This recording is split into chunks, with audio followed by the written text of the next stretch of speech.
wal nu agarsiisu du'aa'ii naaf godhaaf isaanillee rabbiin riskii gurguddoo fi ubrillee rabbi irraan nutillee warra galee haadha fi abbaa ifisan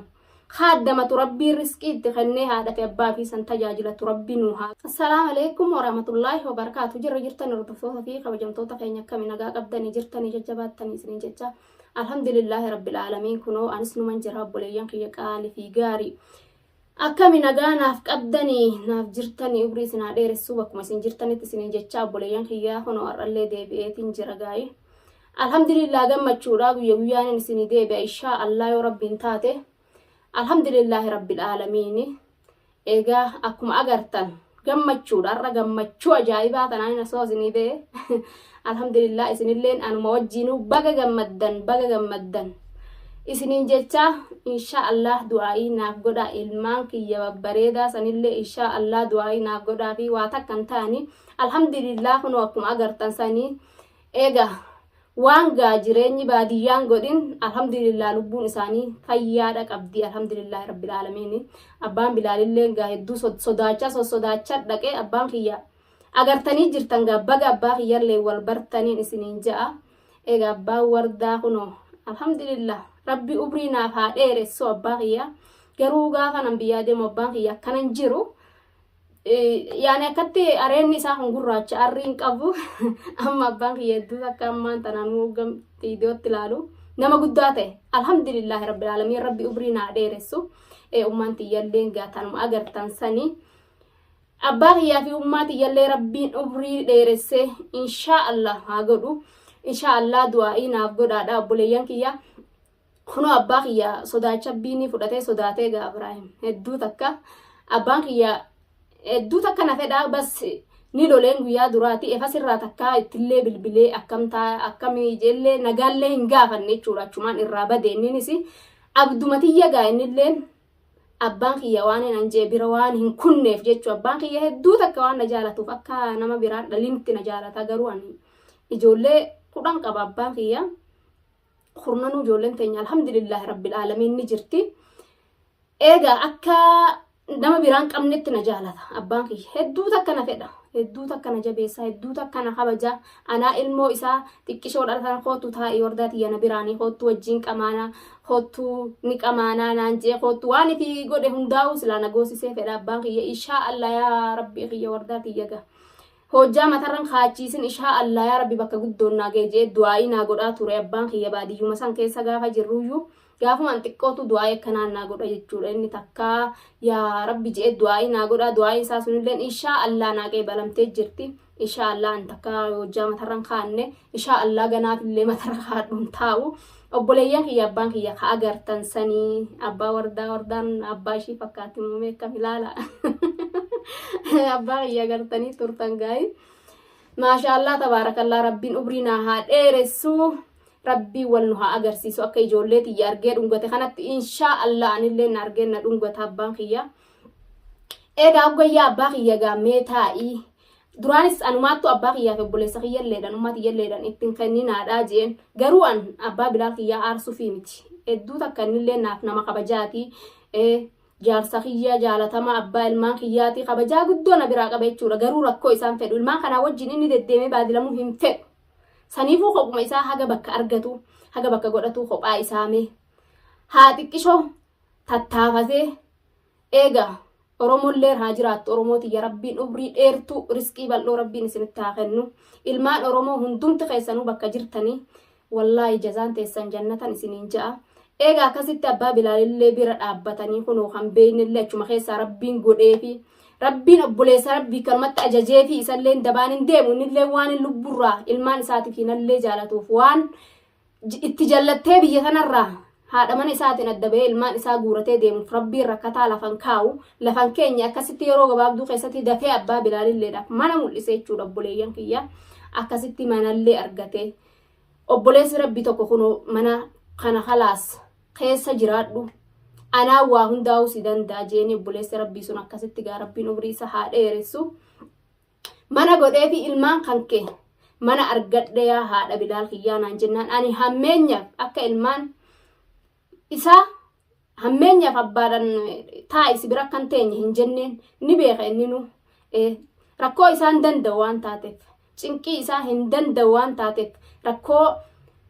dila kana rakkannee biyya sana keessaa yaanee rakkannee haa rakkatee innilleen inshaallah booddeen bal'oodhaa gaafa isatti xiqqishoo mana argatee jee ilmaan isaa fudhatee mana isaa haatee waan argetti funaannataa jeeteen akkasitti yaadeefi akkuma inni narraan cinqabne akkuma lubbuun isaa narraa hin hiraaramne hiraarka asitti taane kun ni gahaadha fi abbaan keenya sun ni jirani qotatanii oorurraa nyaatanii waan isaan nyaatan haa hojii nyaattu ijoolleen tisha alhamdulillah nama guddaa ta'anillee ni jirani rabbi umriin haa dheeressu je'eetiin akkasitti dura achi dhaqee achi geesse ijoolleedha akkasumatti ijoolleen tun qilleensas hin beektu haa qilleensas achumatti namni laaluu fedhelleen achumatti haa laalu qilleensa kana keessallee olii gad oofuun hin geenye je'eenitiin akkasitti dhoorge malee hammeenya akka wardaan isaan dhoorginillee ni beeka abbaan bilaalilleeni innillee natti gammadee jira anilleen hedduu takkan itti gammadee innilleen tattaafatee dila kana akkanattiif maraachee dafeekkatti ilmaan isallee mana jaayiza godhuun hedduu takka na gammachiise isallee rabbiin ilmaan isaa irratti umrii haa dheeressu inshaallah rabbii yeroo gabaabduu keessatti walitti nu haa deebisu ilmaan keenya wajjin gammachuudhaan rabbiin biyya teenya keessatti inshaallah isinillee nama nu gammadee du'aa'ii teessan nu godhee nutilleen du'aa'ii isinii goonee isinirraa gammadu rabbiin nu haa godhu oromoo tiyya bal'oo rabbii umrii isin haa dheeressu egaa saniifin akkasitti abbaa kiyyaan abbaan bilaal yoo dhufe yaa abbaa boohiyya mana argatee jira duraanis ilmaan kanaanumaattu ittiin kenninaa isiniin jee abbaa kiyya fudhatuudha qaba ilmaan isaatii ani siifin galaa du'aa'ii naa godhii abbaa kiyyaan du'aa'ii naa godhii inshaallah wardaan ta'e yoo rabbiin taate baatii jaaboota sibireertii je'eenitiin akkasitti abbaa kiyyas tasgabbeessee eega abbaan kiyya dhaqee bakka isaan jiranitti galgalaaf ganama ni laala jechuudha nama laalu waan isaan ijaan arguuf isaan biratti dhiyoo jiraniif ani abbaan kiyya bahara kana qaxxaamureetiin dhufees ilaala jechuunaan ture abbaa kiyya bahara kana bishaan kana anuu akkan itti irra beenan beeka karaa hayyamaatiin biyya tana hin seenne ani saniifu inshaallah anumaa sitti gala malee bishaan kanarra natti asin deemtu ja'aniitiin ture innaa naaf dheebotee innaa naaf maraatudha jechuudha abbaan kiyya alhamdulillah garuu har'a ilmaan kiyya agarraan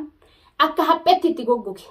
ilmaan kiyya agarraan abbaan kiyya boo'ee akka haphetti itti goggoge saniif abbaa kiyya biraa hin deeman jee alhamdulillah garuu mana argannaan ilmoon haadhumaa fi abbaa biraan tolti haadha fi abbaa boodatti immoo akkoo fi hakiyyalleen haala wajjiin rakkatanii sanumaaf hin ga'a isinilleen garuu gaanatti yoo aartanis ga'a